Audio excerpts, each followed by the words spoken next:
están? Bienvenidos, buenos días a nuestro programa Desde la Fe a través de GEM, como todos los domingos.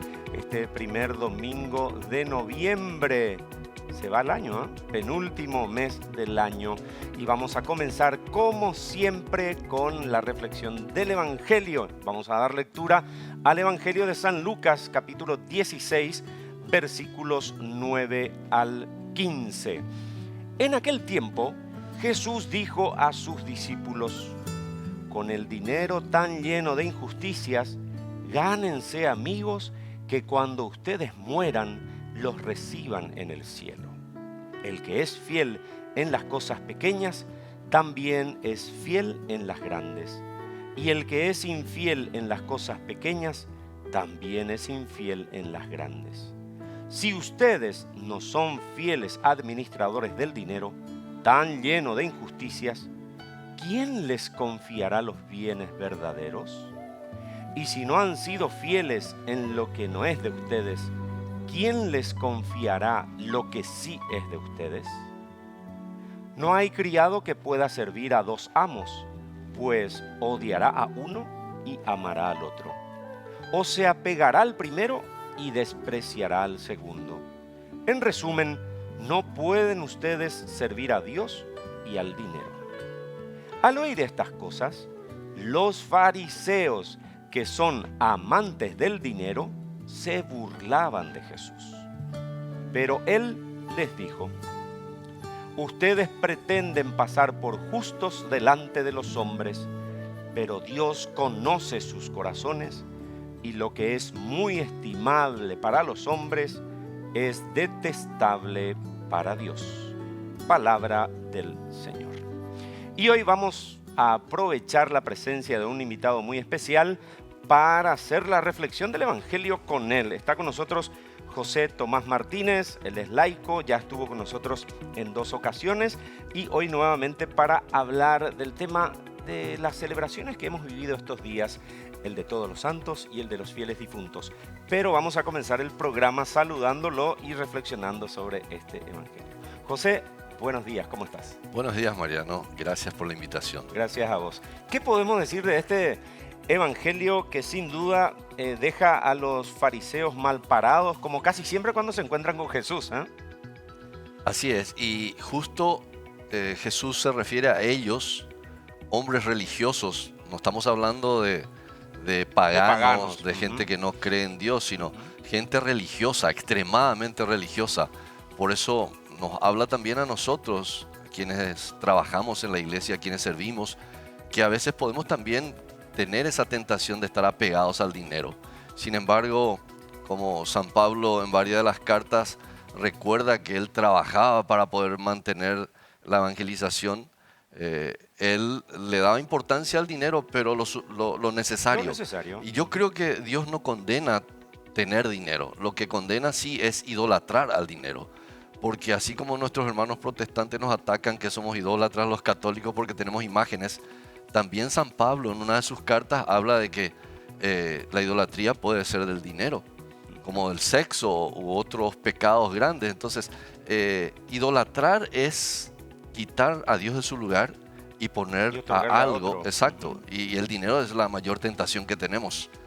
Queremos servir a Dios, pero a veces el dinero es nuestro Dios.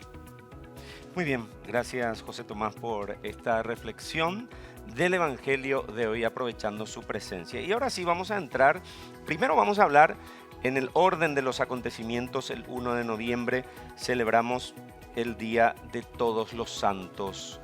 Comentanos por qué celebramos y qué justificación tenemos, José Tomás. La comunión de los santos es una enseñanza de la Iglesia. Encontramos en el Catecismo Católico, la Iglesia tiene 3 dimensiones. La Iglesia triunfante, que es la del cielo, donde están justamente las almas ya beatificadas, los santos. Está la Iglesia purgante. Nosotros los católicos creemos en un estado de purificación, que es el purgatorio. Y por último, la iglesia militante, que somos nosotros, que estamos todavía en el valle de lágrimas, sí, luchando para que un día también estemos en comunión con todos ellos. Y de hecho, esa es la enseñanza de la iglesia. La comunión es porque somos cuerpo de Cristo. Por el bautismo, Cristo es cabeza de la iglesia y todos nosotros somos parte de ese cuerpo. Por lo tanto, no hay una distancia entre uno y otro, sino al contrario, hay una comunión con los santos, con nuestros hermanos, y es por eso que hablamos de los santos que interceden por nosotros. Le estuve leyendo al padre, un sacerdote centroamericano, apologeta. Él trabajó mucho tiempo en la renovación. Su apellido es Estrada, Hugo Estrada, muy conocido en Centroamérica. Y él cuenta que un día una señora se le acerca y le acusa de que como católico estaban haciendo mal, pidiéndole a los santos, siendo que ella directamente se puede ir a hablar con el jefe, porque tiene que hablar con los santos. Y el padre le dice: pero yo acabo de verle que usted pidió oración a sus hermanos ahí en su comunidad y le impusieron las manos y oraron por ella. ¿Por qué usted no se fue directamente junto a su jefe? Entonces, allí él explica cómo realmente funciona esta intercesión de los santos. No son los santos ni la Virgen María quienes hacen el milagro, pero ellos interceden por nosotros. Y si miramos la Biblia, en todo el Antiguo Testamento y en el Nuevo se habla de la intercesión de los santos. Gente que ya están en presencia de Dios y, por supuesto, Dios le escucha más que nosotros que estamos todavía en el valle de lágrimas. Recuerdo al padre Bogado que decía en un momento: a veces hay predicadores y sacerdotes que hablan más del diablo que de Dios, dice, ¿verdad? Pero me gustaría un poquito, José Tomás, vos tenés mucho conocimiento en esto. Se habla de la celebración del Día de los Santos como una oposición a la celebración de Halloween, que es el 31 de octubre. ¿Qué opinión vos tenés al respecto? No solamente de Halloween, sino de todas las costumbres y cultos paganos de la antigüedad. Uh-huh. Sí, se celebra justamente para recordarnos de que los santos son verdaderos intérpretes de la palabra de Dios, como dice el Papa Francisco en Gaudete et Exsultate. Ellos son quienes alcanzaron la santidad por su forma de vida. Por lo tanto, la Iglesia nos enseña que a través de ellos podemos llegar nosotros también a la santidad. La exhortación apostólica del Papa Francisco habla de que no hace falta ser obispo y sacerdote para ser santos, sino tu mamá, tu papá, tus abuelos, tus vecinos pueden llegar a la santidad. Vos podés llegar a la santidad en la cotidianidad. Y eso es lo que la Iglesia nos recuerda cuando celebra el Día de los Santos. Y por supuesto también para erradicar toda costumbre pagana. Si yo creo en el verdadero Dios, ¿por qué tengo que ir a los adivinos, a los hechiceros? ¿Por qué tengo que celebrar una fiesta que viene de los celtas, tan antiguo, que hoy día ya no tiene sentido? Justamente en el libro del Deuteronomio, Dios le pide a su pueblo que no imite la costumbre de los paganos. Que no haya entre ustedes gente que invoque a los muertos, dice. Que no haya gente que ofrezca en sacrificio a sus hijos, porque en aquel tiempo se ofrecía a los falsos dioses a los niños para conseguir algo. Entonces, la Iglesia lo que quiere es justamente dar una recta razón sobre la fe, y por eso debemos rechazar todas estas ofertas de horóscopo, de adivinación que van contra la palabra de Dios. Si alguien nos preguntara por qué los católicos veneramos a los santos, ¿qué respondemos, José? Yo diría porque son los verdaderos intérpretes de la palabra de Dios, como dice el Papa Francisco. Porque son modelos a seguir. Si yo quiero agradar a Dios, lo que me queda es hacer lo que hicieron los santos. ¿Y cuántos santos? San Francisco de Asís, que es uno de los santos venerados no solamente dentro de la Iglesia Católica, sino hoy día gente que ni cree en Dios le venera por la vida que llevó, por el modelo de vida que llevaron. San Agustín de Hipona, un hombre docto, Santo Tomás de Aquino. Tenemos tantos santos y tantos otros humildes, como por ejemplo este peruanito San Martín de Porres, que él ni siquiera quiso ser sacerdote porque era una mezcla, mestizo, y ni siquiera le permitían entrar en el convento. Y él, barriendo en una vida común, sencilla, llegó a ser santo. Entonces, la santidad no es algo inalcanzable. Dios nos ofrece... A eso iba a ir, porque a veces le tenemos a los santos en los altares y creemos que nosotros no somos llamados a la santidad. Sin embargo, el mismo Jesús nos dice, sean perfectos como mi Padre es perfecto. A mí me encanta leer la vida de los santos y darme cuenta que también ellos tuvieron nuestras mismas debilidades. San Jerónimo, por ejemplo, un santo tan sabio que dedicó toda su vida a traducir la Biblia. La Biblia. Él, por ejemplo, vivió en Roma un tiempo y dice que le tentaban mucho las bailarinas de Roma. Por eso se alejó y fue al desierto y sin embargo se dio cuenta que en su mente seguía la tentación y se golpeaba con una piedra al pecho. Se autoflagelaba. Sí, para que le vaya la tentación. Y estas son enseñanzas que nosotros tenemos que llevar a nuestra vida, de que tenemos debilidades, fragilidades, pero la gracia de Dios es mucho más grande. Dios hace santo a aquel que quiere ser santo, porque dice la palabra de Dios, así como yo soy santo, ustedes deben ser santos. Y la santidad, repito, es algo que uno vive diariamente en tu familia, con tus hijos.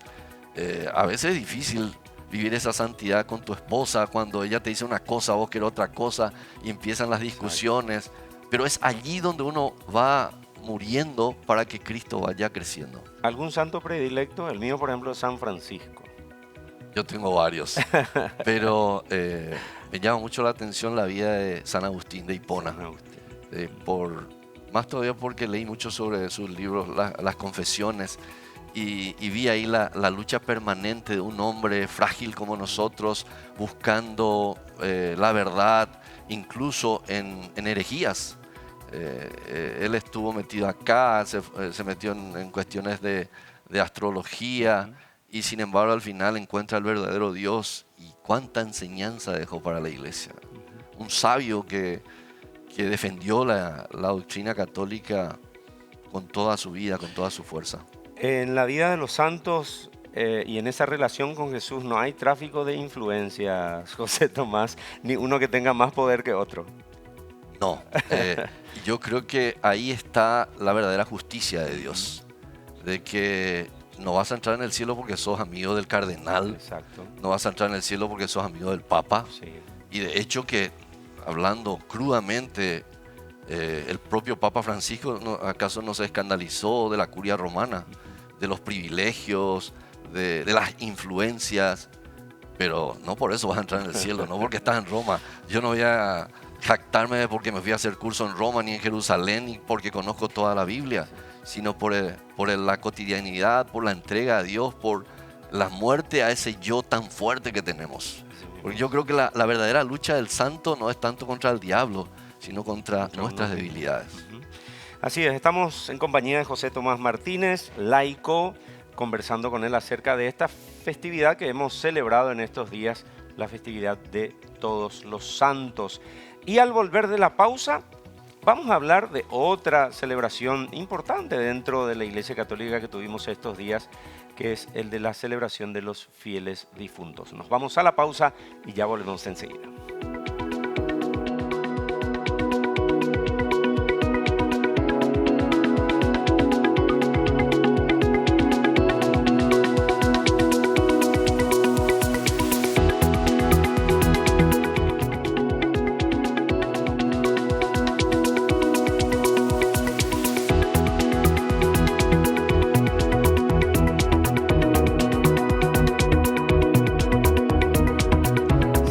En nuestro programa Desde la Fe a través de GEM en este día domingo en compañía de José Tomás Martínez, laico, quien nos acompaña ahora ya en el segundo bloque para hablar acerca de los fieles difuntos. Seguramente hemos visitado a nuestros parientes en el cementerio, hemos rezado por ellos. Seguramente una larga lista que se lee antes de las misas, en las parroquias, en las capillas.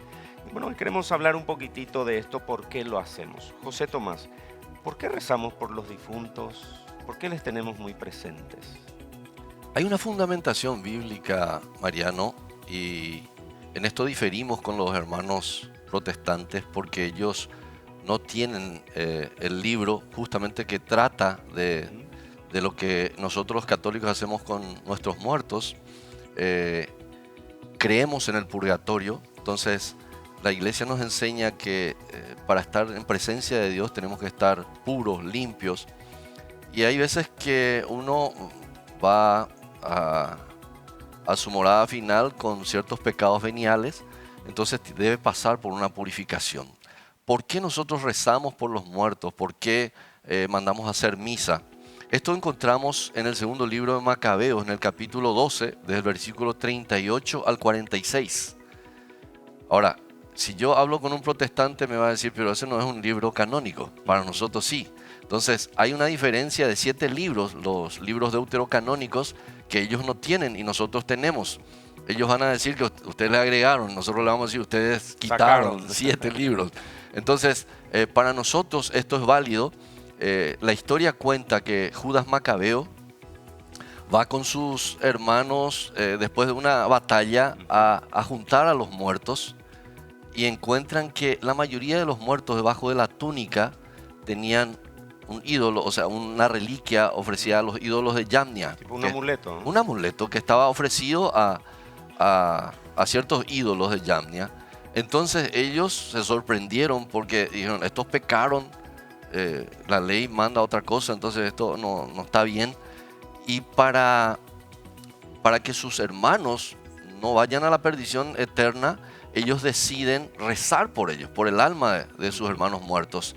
Es más, hace una colecta con todos los soldados y envían como 2000 monedas de plata al templo de Jerusalén, donde los judíos creían que Dios estaba presente.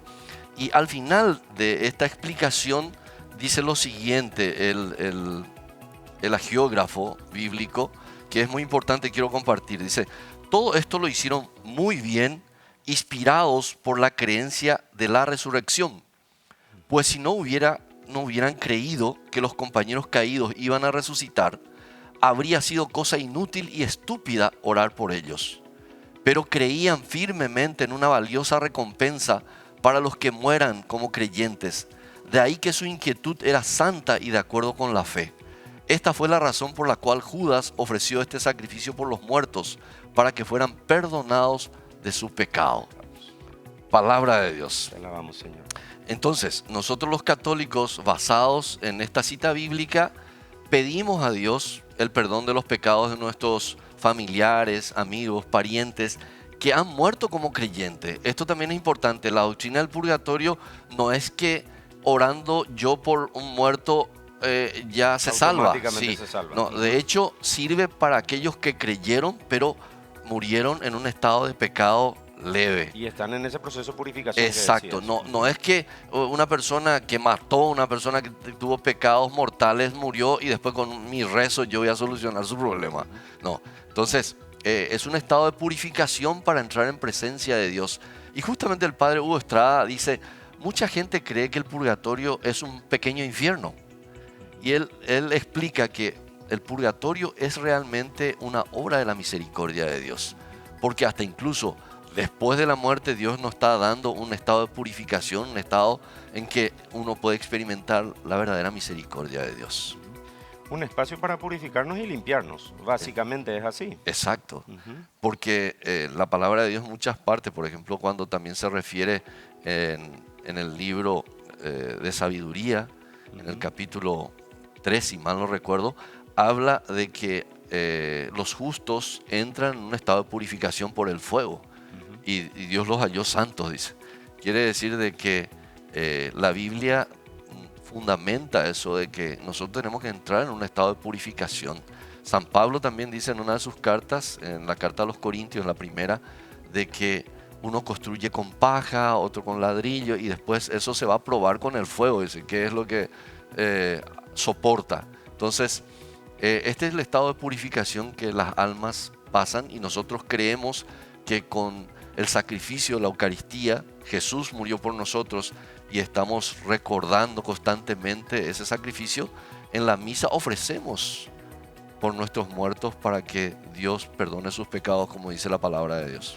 No quiero dejar pasar esta situación, este momento en realidad, José, de hablar un poco de las almas en pena. Vos que estuviste mucho trabajando en el tema de la renovación carismática, siempre se acerca gente como presentándote casos similares. ¿Qué podemos decir con respecto a eso? Según dos concilios, el concilio de Lyons y de Florencia, cuando uno muere va al cielo, al infierno o al purgatorio. No hay No hay otro ningún camino. lugar intermedio, según la doctrina católica. Claro que hay teólogos que hasta hoy día están elucubrando y tratando de interpretar. Algunos dicen de que sí, que pueden venir de vuelta los muertos. Para nosotros es una doctrina muy contradictoria porque sabemos que la iglesia condena, por ejemplo, el espiritismo. Y los espiritistas dicen que puede venir el espíritu de un muerto. Y sin embargo, la doctrina de la iglesia es tajante. No, el que murió ya murió. Uno de los casos llamativos en la Biblia, y tal vez el único, habla de la pitonisa de Endor en el primer libro de Samuel, cuando Saúl, desesperado porque iba a enfrentar a los filisteos, va y consulta con la hechicera, con la adivina. Se disfraza para que ella no le reconozca porque él mismo como rey había expulsado a todos los adivinos. Pero desesperado se fue y le consultó a ella y ella de repente ve un espíritu que parecía el de Samuel y le dice, no me molestes en mi descanso. Entonces la iglesia enseña que las almas de los difuntos tienen que estar en descanso. No estar pidiéndole esto, aquello, sino más bien orar por ellos, pedir su intercesión si están cerca del Señor. Ellos nos van a ayudar, pero no hacer ese tipo de invocaciones que hacen los espiritistas, que va a venir incluso a entrar en el cuerpo de alguien, el espíritu de un muerto. Eso es fantasía para nosotros. Otro tema, José, que me parece muy oportuno también hablar es dejar descansar a los muertos. Hay personas que no aceptan la partida del ser querido y estoy seguro que muchos que nos están viendo capaz viven el duelo eternamente. Y si bien es doloroso que un ser querido parta, muera, tenemos que dejarles descansar. Hay algunos libros muy interesantes en el Antiguo Testamento, como Eclesiástico, que habla del duelo de los muertos, Eclesiastés, pide justamente llorar todo lo que se pueda. 3 días para marcar la partida, dice. Y luego buscar la paz, no estar tan triste porque podemos llegar a entrar en un estado depresivo incluso. Entonces, lo bueno sería creer en la misericordia de Dios, que por más de que ese pariente nuestro tuvo sus defectos, sus errores, justamente por eso la misericordia de Dios es la bandera más alta que nosotros tenemos. ¿Por qué? Porque sabemos que la misericordia de Dios es infinita y no sabemos realmente qué va a pasar con nosotros después de la muerte y tenemos que confiar en Dios. Lo que ocurrió con el buen ladrón que decimos, ¿verdad? No, sabemos que no hay buen ladrón, pero se le llama buen ladrón porque él conquistó el corazón de Jesús en la cruz ya en sus últimos momentos. Esta misma noche estarás conmigo en el paraíso. Exacto, hoy mismo estarás conmigo. ¿Y cuántos de nosotros seguramente también somos pecadores, nuestros parientes que mueren?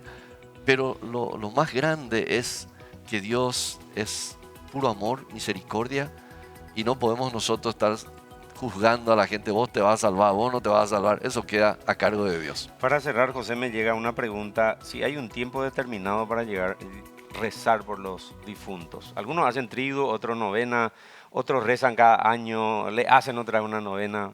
Vos sabés que esa fue mi pregunta, Mariano, cuando falleció mi esposa hace 10 años. Y de hecho consulté con varios asesores. Algunos sacerdotes me decían, tenés que hacer una novena y dejarle descansar en paz, tenés que orar una semana. Hay una variedad de recomendaciones, pero yo por mi experiencia rezo todos los días por mis parientes difuntos. Todos los días le entrego al Señor las almas de mis parientes, de mis padres, de mi esposa, y yo creo que voy a hacerlo hasta mi muerte, porque esa es la comunión de los santos.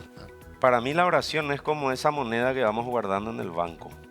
Exacto, es un ahorro, sí, ¿verdad? Y en este caso para la gente que lo necesita. Y los católicos sabemos que es una de las obras de misericordia también, rezar por los difuntos. Y es lo que hoy estamos haciendo, ir al cementerio por lo menos a limpiar la tumba. Pero también tenemos que entender que lo más importante es hacerlo en vida. Porque a veces quedan dolores fuertes porque en la vida no te fuiste ni a visitar a tus padres. ¿Por qué no hice? Después de morir te vas todos los días a sentarte ahí en la tumba. ¿Y de qué sirve? En vida, hermano, ¿cómo se dice? Así es. Gracias, José Tomás, por tu presencia. Gracias, Mariano, por la Hasta invitación. la próxima, porque tenemos siempre muchos temas. A las órdenes. Así estuvo con nosotros José Tomás Martínez, laico, hablándonos de la celebración del Día de Todos los Santos y los fieles difuntos. Les agradecemos la sintonía. Muchas gracias. Que tengan un excelente domingo.